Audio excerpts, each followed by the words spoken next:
যে খবরের দিকে নজর রাখবো, মালদা বালুরঘাটে তৈরি হবে বিমানবন্দর, এমনটাই আজকে বিধানসভা থেকে ঘোষণা করেছেন মুখ্যমন্ত্রী মমতা বন্দ্যোপাধ্যায়।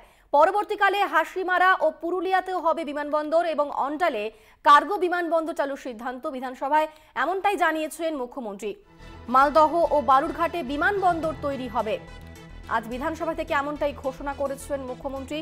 অন্ডালে হবে কার্গো বিমানবন্দর এবং তাছাড়াও হাসিমারা ও পুরুলিয়াতে পরবর্তীকালে বিমানবন্দর চালু হবে, এমনটাই জানিয়েছেন মুখ্যমন্ত্রী। দিল্লিকে বলুন তাড়াতাড়ি অনুমতি দিতে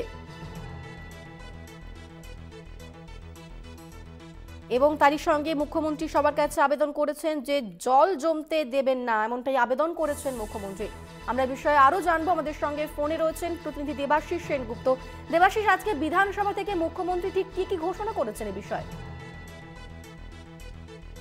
বিধায়ক শিরোপা মিত্র চৌধুরী প্রশ্নের উত্তরে যখন বলছিলেন যে মালদায় বিমানবন্দর কবে শেষ হবে এবং চালু কবে হবে, এ প্রসঙ্গে বলতে গিয়ে তখন মুখ্যমন্ত্রী বলেন যে মালদায় বিমানবন্দর ইতিমধ্যে শেষ হয়ে গিয়েছে এবং বালুরঘাটে বিমানবন্দর কিন্তু শেষ হয়ে গেছে। এটা পাবলিক প্রাইভেট মডেলে মডেলে যেটা হচ্ছে, সিভিল এভিয়েশন ডিপার্টমেন্ট অর্থাৎ কেন্দ্রীয় সরকার সিভিল এভিয়েশন ডিপার্টমেন্টের ছাড়পত্রের জন্যই কিন্তু অপেক্ষা করছে। তারা অনুমতি দিলেই কিন্তু এই কাজ শুরু হয়ে যাবে, এছাড়া কাজ শুরু হয়ে যাবে।